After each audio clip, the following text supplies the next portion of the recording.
Welcome to Dynamic Thriving Podcast. I am your host, Mary Ann Pack, spiritual guide into all things life transformational. And today I have a special guest, my dear friend and colleague, Nancy Berger. Welcome, Nancy. Thank you, Mary Ann. Thanks for having me. I am so glad you are here. Nancy and I met in the Ladies Power Lunch. So if you ladies are looking for a group that intentionally supports one another, you can go on Facebook and look for Ladies Power Lunch, or you can go to their website, ladiespowerlunch.com. So let's jump right in, Nancy. Who are you and what good do you bring into the world? I am a writer by trade, a mom, a sister, a partner, and I have been writing about so many different things over the past 25 years, including, business, finance, magazine features, art features, radio scripts. The good I bring to the world now is I've dedicated myself to helping people identify and shift their fear-based thoughts. And that comes from a long career of fear-based thinking of my own. So what I've done is, cultivated strategies over the last decade that have helped me change everything in my life, really. And they were so effective and so helpful in reducing suffering and making me feel better in my skin that I became committed to teaching other people these strategies and helping reduce some of the suffering that I see. Oh, that is so important. We are such a fear-based society. We have fears about everything, and that creates such stress in our bodies that our bodies get unhealthy. And they definitely to dis-ease. There's dis-ease in our body. There's an imbalance of our energies, and we do not have to live that way. We can thrive. So you call yourself a fear strategist. Tell us what that is. What does that look like? So the reason I came up with that name is because it sort of quickly communicates that there are strategies to living with your fear and your fear-based thinking. And there's ways to shift it. So often we believe that our thoughts are just our thoughts and they're fact and they're there for good and we can't change them or control them. And so a huge part of my teaching that goes to the core of my philosophy and my work is that we have had the power all along to change these thoughts.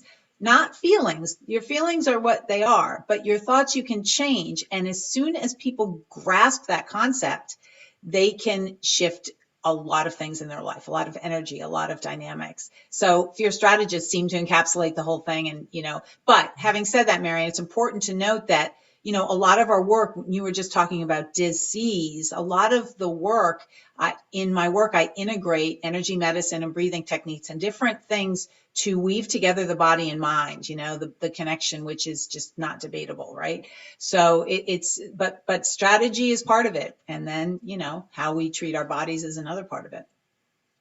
Love that. I love that. And a lot of times around thinking and stuff, I teach that, our emotions tell on our thoughts every time, because the emotions are created by what we've been thinking. And if we don't like how we're feeling, that we have that opportunity to change those thoughts, to start to look, strategize and figure out how we can feel better with our thoughts. So our topic today is navigating your fear-based thinking. So I love this. I love that we have some tools, and she's going to teach us some strategies around how to deal with our fear-based thinking and how we can get back into a more joyous, thriving type of life. So what drew you into this work? Because I know our mess is our message. And certainly I can attest to that. So I love that. I love that expression. What has your mess been that has created this message? Well, one of the things I do with clients, and I am going to answer the question, is I have clients fill out a fear journey template, a sort of a resume of their fear relationship, right? And what that is different events and experiences in your life that cultivate this relationship you have with fear. So for me, that is a journey of, different challenges that manifested in a lot of fear-based thinking. The first one being an eating disorder that I developed as a 15-year-old, which plagued me for 30 years, 3 decades. And mental health challenges that were diagnosed later in life, in my 40s, after I'd had my children. I was diagnosed with bipolar disorder. So a lot of trying to understand and unpack the way I tick, what makes me tick, the way I work, right? My brain and my body. And I raised a child with special needs, and wrote a parenting book about that, because it was all new to me, and that was a huge challenge for our family. A labor of love, and we all navigated it. And then in my 50s, a huge, that was the pivot point where I hit bottom, where, a lot of mental health challenges, a lot of unhappiness, a lot of fear-based thinking that kept me from facing the things in my life that weren't working, including my marriage, which I ended after 27 years. So all of those little road signs, I call them, led to my fear journey and my relationship with fear. And at the it hasn't ended yet, right? But along the way, I developed these strategies, and they started really making big change for me in the last decade. And today I am completely medication free. I am living the life that I want. I am extremely healthy and happy, and my family is as well. What better, right, testament to the efficacy of strategies. So that's why I got so excited about teaching them. I love that. And I certainly, with my background in a very conservative, evangelical type Christian church, that created so much fear in my life. Yeah. Working through that and recovering from that religious trauma has been so tremendous for me, to find peace and to find joy and to find happiness, and that I don't have to live in that constant nagging fear and being in shame and guilt and, constantly looking over my shoulder. I'm Because so glad the you, bad guys. yeah, that's so powerful, because it really underscores the whole idea of creating the reality that you want, right? Mhm. But first you have to be able to identify those forces, those things that are affecting you. You have to be able to identify them first. Right. That's not easy to do. So it's powerful that you share that story. Yeah. So I'm sure, your assessment, what did you call it? Your, is My there the the fear journey. fear journey, just being able to, does that help your clients identify some of those fears? It's the first step, and it's a hard one. It is a hard one. Yes, it does help them. It always helps them. But what I've learned is that, in large part, not everybody, you can't generalize, but a lot of people take for granted that the stuff that's in the past they can just let go of. Yes. It doesn't necessarily work that way. So sometimes a conversation, a coaching session will come down to a conversation somebody had with a family member when they were a kid at the holiday table, Absolutely. or like something that happened in school on the playground, or something that really stuck with them, so that they remembered it, but they stuffed it down for so long they got really good at thinking they forgot it. But it bubbles up, right? These things bubble up, and they pull strings, and they affect the way we show up in our lives, even when we think they don't. So that first step of finding the fear is crucial for the rest of the work. So everything sort of builds on the thing before. Yes. And don't you think there's layers to our fears? Because like you said, so many things happen in our childhood that create that fear. Yeah. And then another incident a little bit later in life kind of build off of that. And so Yes. as somebody's coming through this fear journey, they're actually unlayering those years of trauma. Right. For I call it unpacking. We're unpacking all sorts of things. And Absolutely. yeah. And, the first family dynamics you grew up in, what was modeled to you as a child. And believe me, this is not about blame or pointing finger. This is just about understanding, Mhm. embracing what our reality, embracing ourselves, accepting ourselves for who we are, and then using that as a springboard for a courageous path. It's powerful, and it's really helpful when you let go of whatever meaning you're attaching to things and just identify them and then understand how best to move forward with what you have.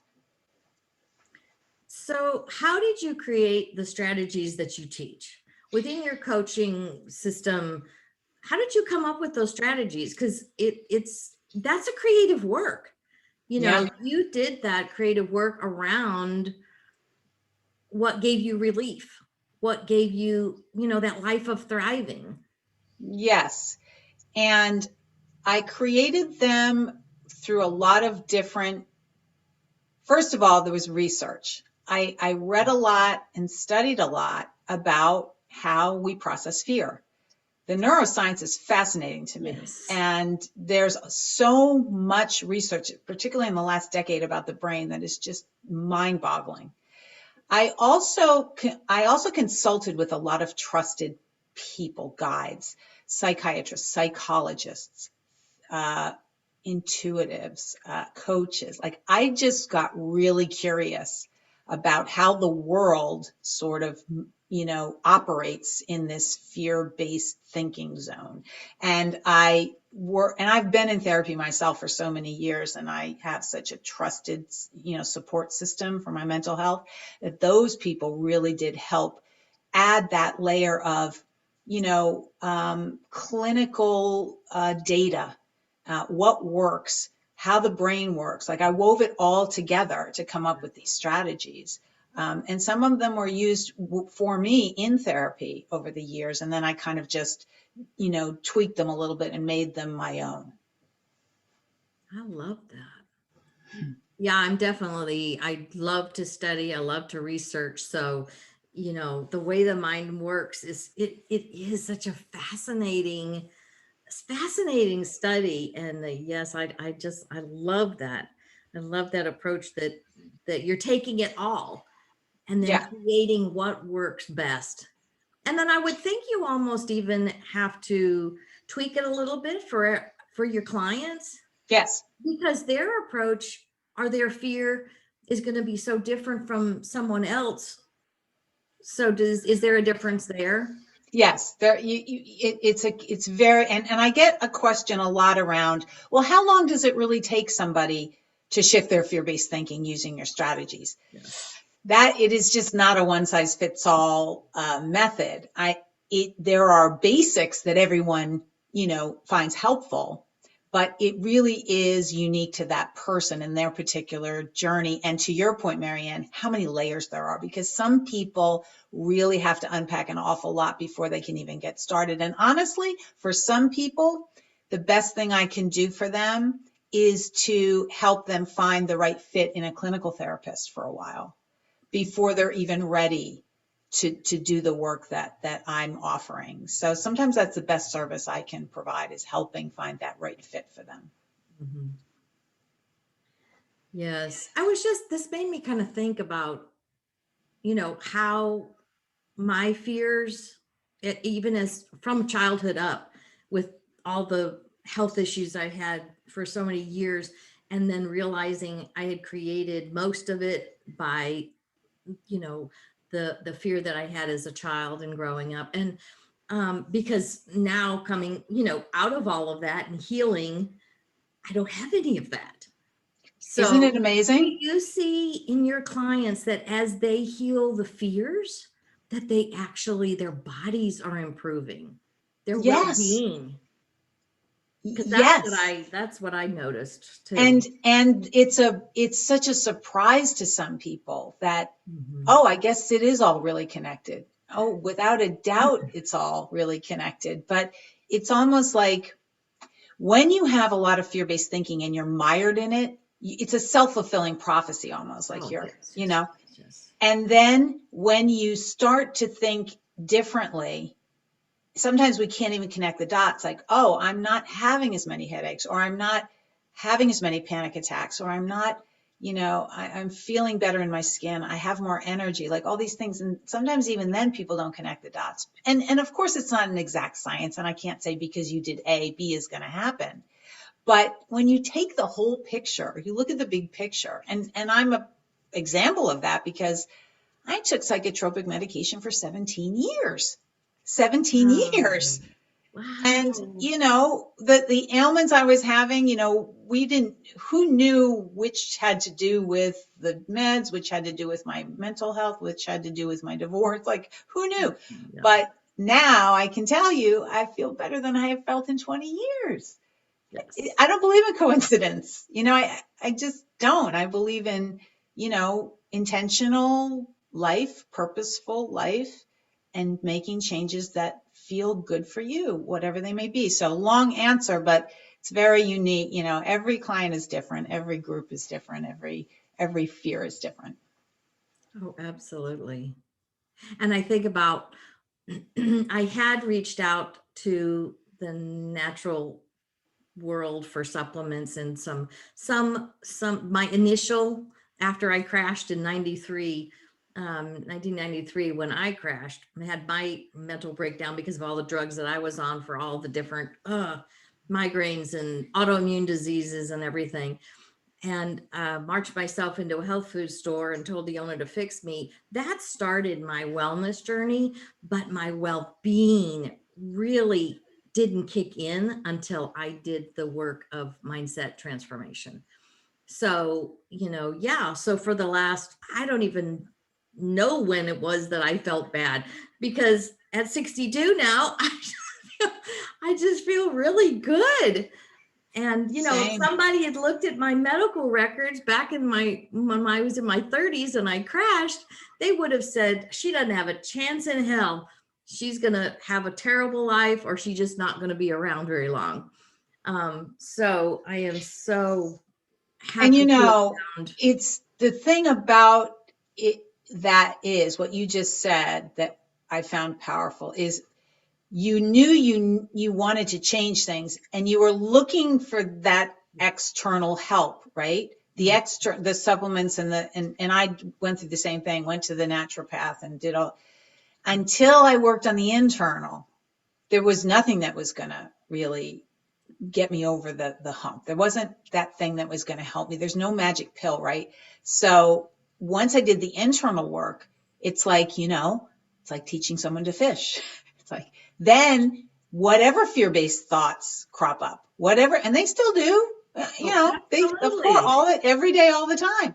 But now I talk to myself differently and I can shift them because I have the tools. So the tools they just apply to all different areas of life. I work with parents, I work with, salespeople, on their professional journey. I work with people in relationship stuff, corporate communicate. I mean, it applies to everything. But once you have the tools, it doesn't matter what area you're struggling in, you can use the tools. So that's liberating. That's liberating. Very much so. Very much so. So how is this kind of approach different than what some other coaches would do? Because I think we all have to deal with, underlying fears and things that people have come to us with.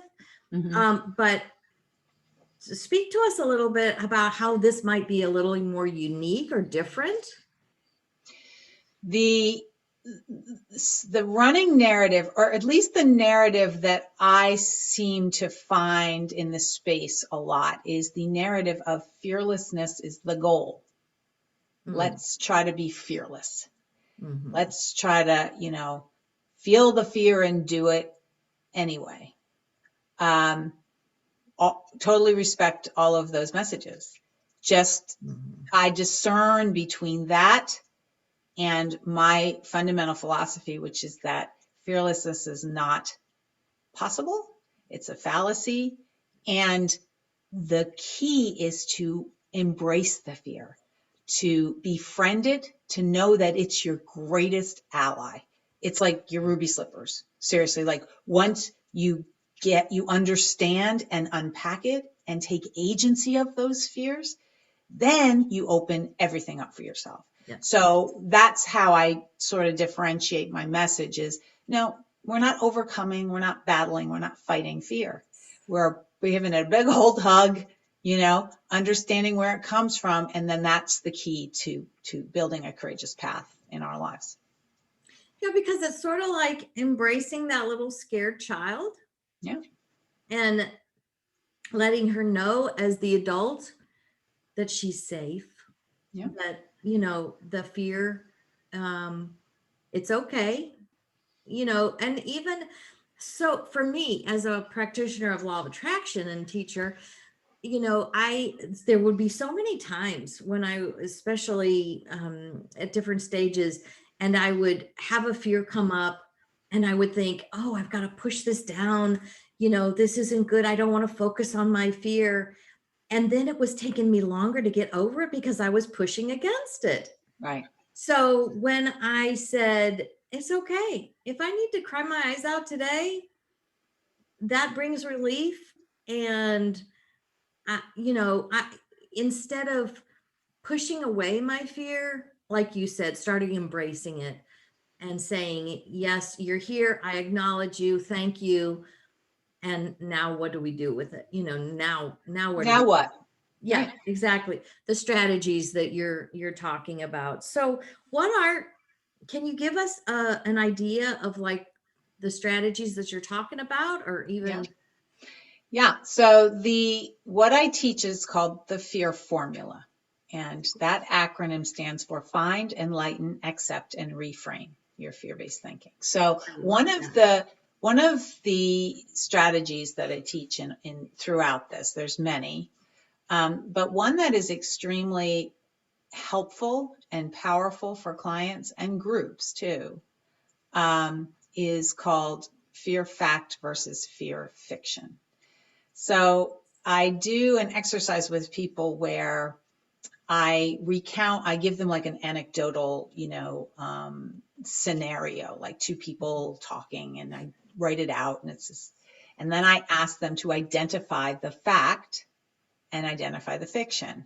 And there's two columns, and it's fascinating. And so just a quick back of the envelope, like, so these two women that, one invites the other to dinner, and then the other one cancels at the last minute because she got a headache, and there's this whole thing. And when people identify the fact and then the fiction column is always longer. But when we are in these situations where we have an exchange with someone, our feelings are hurt, or we are creating so many narratives, like, oh, she canceled because of this. She didn't really want to go with me in the first place. And blah, blah, blah, blah, blah. It goes on and on and on. And the fiction is just the stories. Like, we're making all these stories. And I find a lot of aha moments when people are like, oh my gosh, that isn't a fact, really. The only fact was she canceled the thing. She canceled everything else. I made it up. And then what do we do? Because this is called cognitive bias, and there's tons written about it. We look around for evidence that what we think is correct, and then we convince ourselves it's true. But that exercise I do with people, the fact and fiction, is always it's just a great, like, I get a lot of big eyes, like, wow, I really did make a whole lot of things up, didn't I? Yes. And then I ask them to sort of apply this to their own life, to a recent exchange they had that may have been uncomfortable or whatever. And it's always really effective. Yes, I actually remember you talking in Ladies Power Lunch one day on the program, and I enjoyed that so much. Gave me some ideas for a blog post. So thank Good. you. You're welcome. You. You never know where you're going to reach people, and what's going to That's so affect true. them. And I get so excited when it's helpful to somebody. Like, I'll get notes that, I did that and it was an eye opener, or it was a game changer. I mean, that there's nothing better, than when Yes, people can shift their trajectory a little bit. absolutely. Because yeah, I absolutely. It's like when something happens like that, your brain just starts going at warp speed, making up stories that, like you Oh, said, aren't even true. And we do it all day, every Yes, day. I mean, we do it yes. all the time, and we all do. It's not, there's nothing wrong. Like, it's just natural Yeah. because humans are hardwired to be predictors, to be like analytical. That's how we survive. Like, we have to, oh, well, that happened then. It might happen again. Okay, the tiger lives there. Let me not go back there. Right. This is all our evolution as a species. It's nothing to be, it's not a, it's not a criticism. It's just like when, as society has gotten more complex, so have all these thought processes, and so have these stories that we write, right? I mean, we could have a whole show, Marianne, right, about social media and the stories we write about other people's posts and how, great they are and how perfect their lives are, right? So these are narratives. So the strength comes in having the awareness to notice the thought instead of believe the thought. So don't believe everything you think is a mantra that I teach Yeah. all the time, because they're just choices you're making, and stories Yes. that you're. Yes. Yes. Yes. And do you see that really pick up kind of like that? You were talking about social media, and you're applying your life at the worst moment to somebody's like really polished, filtered, story or photograph. Do you see that your Yes. fear kicks in because of that comparison? Oh, heavens. Yes. And I will tell you, recently I've been on Clubhouse a lot and running Oh, rooms yes. there. And I'm hearing a lot about, FOMO, about imposter syndrome, about, oh, well, this one has, 1,000 followers. And, why am I even trying to launch this business? Because there's so many people doing the same thing. And it's all, Mhm. and again, I go back to, okay, let's look at the facts, right? Social media posts are everyone's private reality show. Yeah, There's very few people who are going to post, wow, I am having a terrible day and everything's going wrong. It just doesn't work that way. exactly. So getting back to facts and getting back inside and not looking for external validation, it's a common denominator. Yes, yes. Yes, I like that you mentioned it. It's that internal validation. Mhm. It's wonderful to have external validation. Yeah. And I think we all need that, but we have to start inside. Yes. If we're not seeing ourselves for who we really are, the truth of who we really are, not believing, like you said, not believing every thought you think kind of thing. Do you also see people with fears around their like that stress, that fight, flight, or freeze syndrome? They react to a fear differently than somebody else. Yes, I'm glad you brought that up, because that is a differentiation that I make very early in my teaching. I actually do a little presentation about the science of fear, because it's extremely important for people to understand how their brain operates. So when you're in fight or flight, it originates, the pathway originates from a different part of your brain entirely than the anxious, sort of mulling, marinating fears. So when you see, or when I see a spider, my brain goes to the amygdala, which are two little almond shaped structures on either Mhm. side of your spinal cord, right? That's fight or flight. That's an entirely different pathway than when you're having the conversation with your friend and you're feeling the ick factor, whatever that is that you're not liking. That's in your cortex. That's in your logical brain. Mhm. So when your amygdala is engaged, guess what happens? Your logical brain doesn't work too well, right? Right. Because why? We're not wired so that we will weigh our options when there's a car coming at us in the road. We are wired to get out of the way without thinking. Or when you put your finger on something hot, you're not going to think, this is hurting. Should I stop? No, so different parts of the brain entirely. So that's a great point you're making.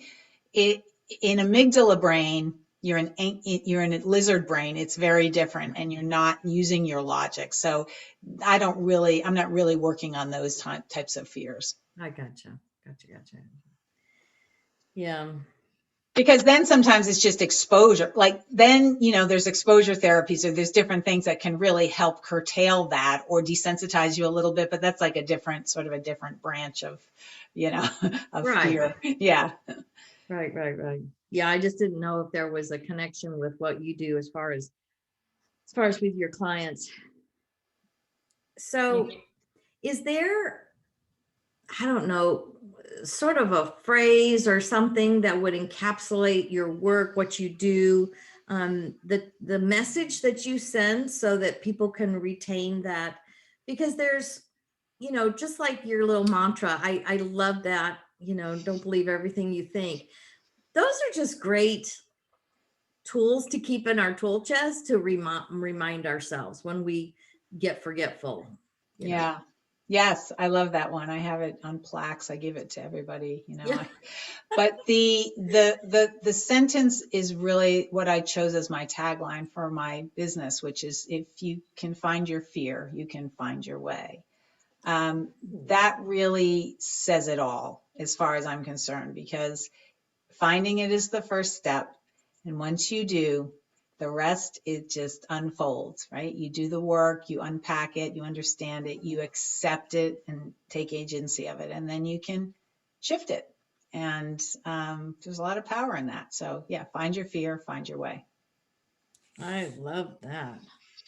And that is so true. There's so much that we do need to take stock of. We do need to identify. And I am a huge proponent of journaling. Yeah.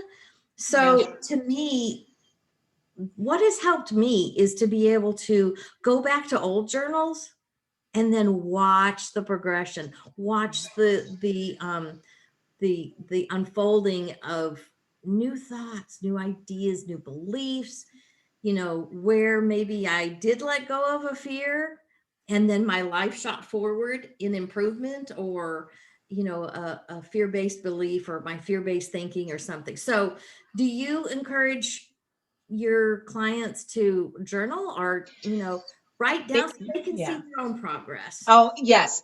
Now it's my version of journaling. So I have, my clients are doing a lot of writing and a lot of language focus, right? A lot of my work is language focused, because words are reinforcing thoughts, right? That can then turn into behaviors. A lot of the work I do, a lot of the worksheets, a lot of the exercises are based around writing. So not the traditional, journaling every day or just sharing thoughts, although that's what a lot of people do find helpful. Gratitude journals are different kind of journals. The stuff that I kind of focus on is, for instance, I'll give you an example. One thing I have clients do is a free write exercise, where they put their pen to paper and set a timer and cannot lift the pen from the paper for 2 minutes. And they write.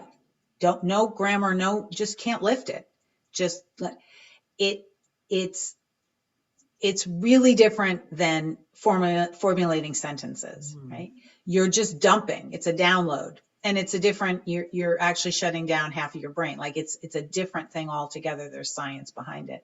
But those activities, sometimes I get funny looks. Those activities are extremely powerful. Like at the end of 2 minutes, which can feel like an eternity.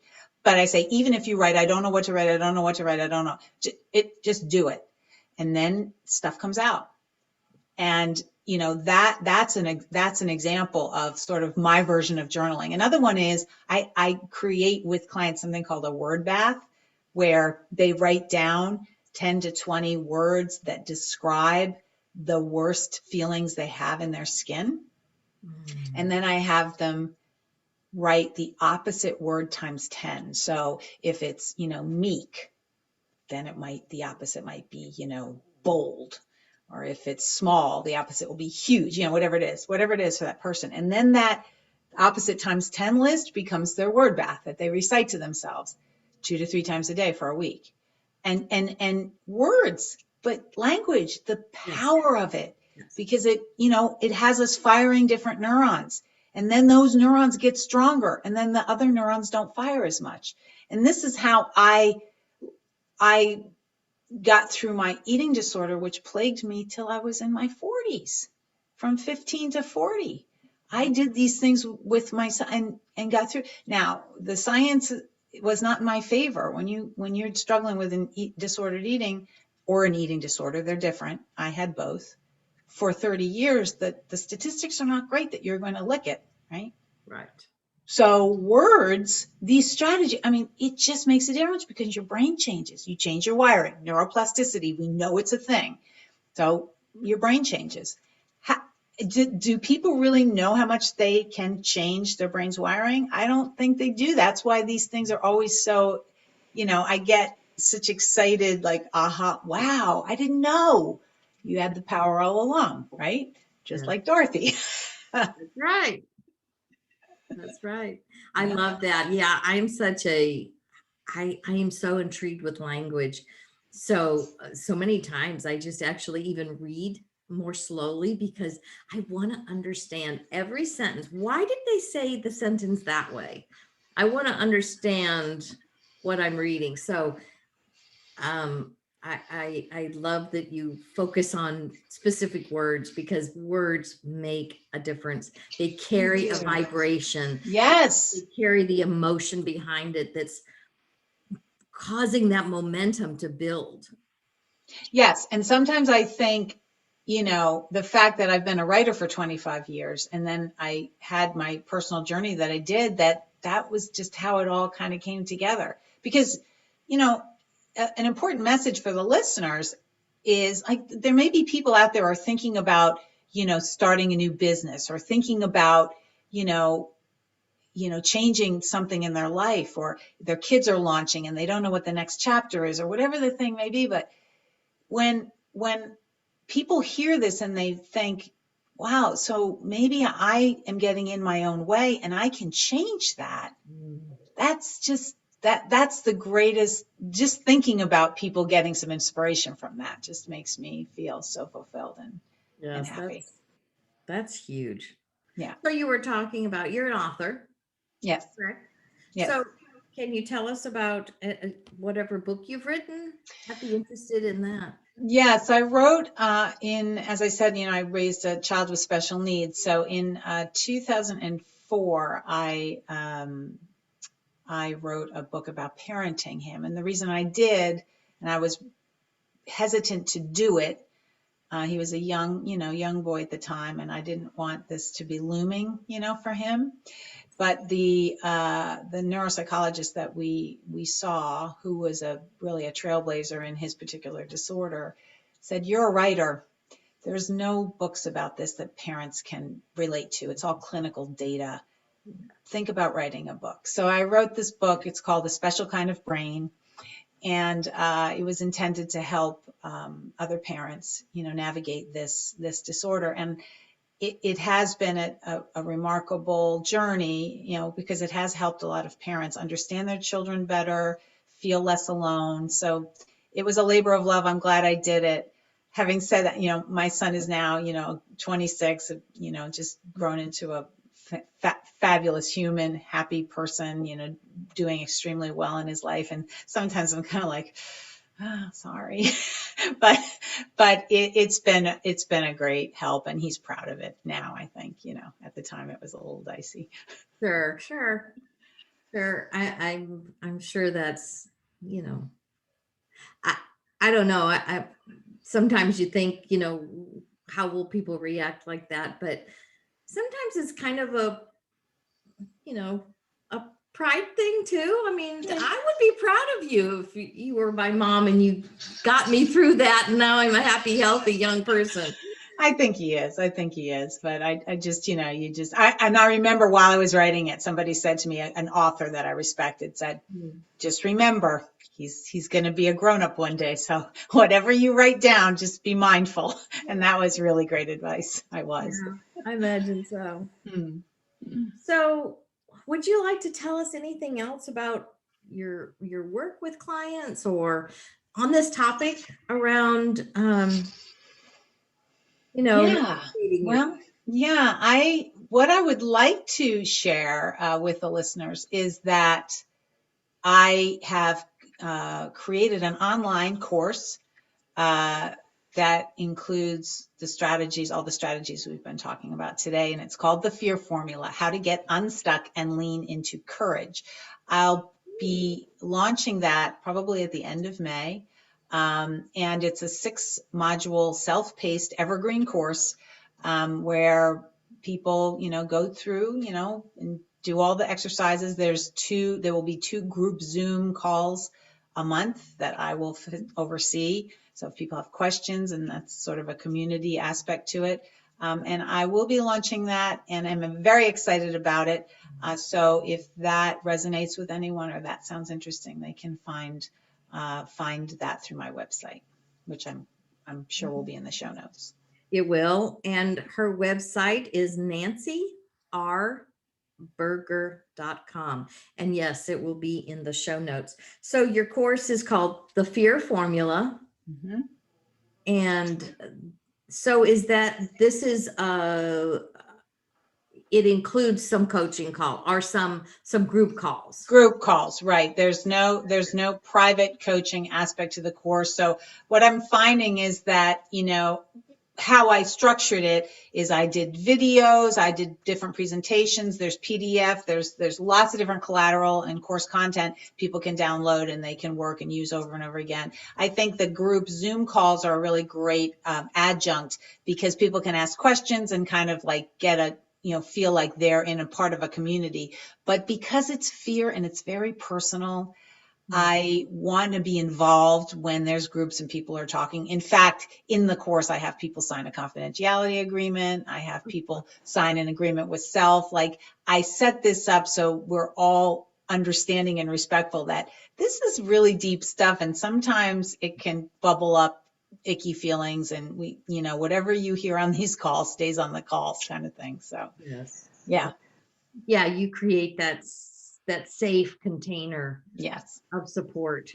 So yes. And yeah. some people don't want that at all, and they just want private coaching. And of course I do that also. And I work with, corporate teams and sales teams, and I facilitate workshops. And when things are a little more normal, I'll be doing that again on site. But for now, it's just all virtual. Yes. Won't it be nice to go back in person? Yes. For these retreats and workshops and meetings, and Yeah. so looking forward to that. Me too. I think that even that can bring up a lot of fears. Oh my gosh, yes. What are you dealing with clients, with dealing with these fears around all this shutdown and fear mongering that's out there? Yeah, yes. And when we were talking before the show, I just did a workshop on how to have a discussion about whether or not you're vaccinated or your feelings about vaccination. All of these things are just, so sticky right now, right? Because there's so much emotion and there's so much meaning attached to different things. And there's a lot of polarization and there's a lot of stuff. So it's interesting, because right now it's at a fever pitch for sure, but the strategies are the same. A lot of, communication is about conversation, not monologue, right? Mutual respect, kindness, compassion. Disagreement is okay. Kindness, compassion, respect. So the strategies are the same, but it is like it's really, that workshop, I remember so much energy and emotion, right? So, and some people are having a lot of fear around just returning to anything social, doing anything, not the thought of not wearing a mask just makes them. So again, a lot of times I go back to what are the facts? Let's just stay with the facts. What's your risk profile? What's your bubble that you're operating in? But getting and then breathing, getting the nervous system to calm down, getting a belly breath, right? I do a tongue relaxation exercise, tapping, the Haveny technique, all of these things to help until they get their nervous system calmed down. The rest is going to be sort of futile. So I have to work all these things together. Yes. I can imagine you have a lot of fear-based thinking around what's been happening over the last more than a year now, I guess. Yes. Yeah. Yes. More than, and people with young children, and then there's just so many different factions, so many different, groups of people that are experiencing things in a different way. And it's hard to see. That's what I mean when I say the suffering, What started out for me was work to help people feel better in their lives. I basically like went right into the pandemic in my first year of operation. And, you can imagine it was Yeah. pretty timely, but also in many ways not different. The strategies work in the same way. It's just right now, it's a very emotional time for people, a very scary time. This is. I'm curious, do you, with the fears that you're seeing through the pandemic and everything, and the political arena and everything that's gone on in the last year, um, do you see a decrease in health in some of your clients? Has there been things that shown up, signs that Yes, their body's really stressing out? yes, yes, without a doubt. Mental health and physical health, which are all, combined anyway. It's really difficult to separate them. But, you know, the more basic thing is just people being isolated Yeah. and kind of inert. So, not going to the gym and not, Mhm. doing the regular, not following the regular rhythm of their life. And so getting sedentary, getting lethargic, getting depressed, getting heavier, getting, stiff, those pretty basic things. But then the more complicated is stuck in the house with people, family members, partners, that there's issues that weren't addressed. And that certainly cast a lot of light on issues in relationships, right? So then that starts a whole nother conversation, because you can't, a lot of people do a lot of things to get away from each other. So now you're in the house and you can't. So it's facing those things, facing, situations in relationships that aren't working. Is it serving me? The fears about, well, I can't leave, or I don't want to leave, or I digging into that why. And there's a lot going on for people. So I think this has been a triggering event for sure in many ways. Mhm. It kind of makes you think, when there's been baby booms after stress. But I wonder if there's also divorce booms, Yeah, I would. uncoupling booms, or Mhm. I think we have yet to see, right? The data will be interesting, but if I had to guess, I would say there might be, yes. yes. Yeah. So, but again, it's like when people have to take a look at themselves and say, well, what am I, am I sleepwalking? Am I paying attention to my life? Am I mindful of, what's going on in here and in here? And, that can be a tough journey, but obviously the first step is just accepting that you want to make that change.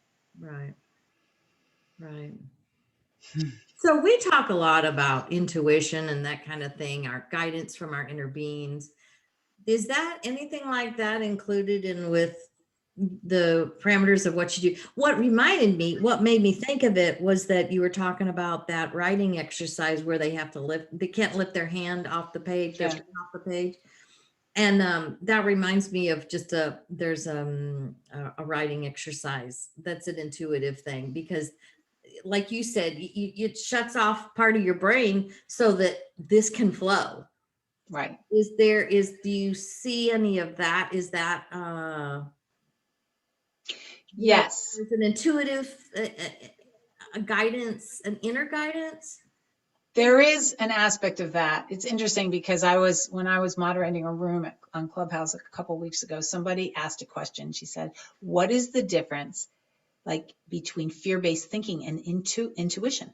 Like if I have a feeling that something wrong is going to happen if I do this thing, then is it really a fear? So I know it's slightly different than what you're asking, but it reminded me of that. And I said, well, I think intuition and fear are two horns on the same goat. Mhm. So, which resonated with her because I think it is absolutely part and parcel, right? When we are tapping into our own feelings, whatever they are, good, bad, or otherwise, right? When we're tapping in there, we're going to access our intuition, right? It's difficult to say which is raising its hand first, but I think it's extremely important to just be open, Yes. to that. And again, the free write exercise does, it sort of forces you to be a little more open and not not engage that logical thought that could sort of obscure other things. So yes, I think it all melds together and it sort of works its magic for sure. Absolutely. That's beautiful. So let me remind you all that she has the course, the Fear Formula, coming up, and you will find it on her website, nancyrberger.com. And we will put that in the show notes. So, do you have any words of wisdom you would like to close us out with? Don't believe everything you think. That's the best I've got because that can make the biggest difference in your life. It's just Absolutely. That is in my notes that I took when you were speaking the last time I heard you. So I remember writing that clearly in big letters across the page. yeah, it's a good one. It's a good one. It's a good one. So I want to thank you all for joining us on this episode of Dynamic Thriving Podcast. And as always, please like, comment, and be sure and leave us a 5-star review if you are so inclined. And be sure and subscribe because this helps our message and our work uh, go around the world and bring more joy. And as always, also, you are invited to visit our website, maryannpack.com, for all of our services and offerings. And remember, you are joy looking for a way to express.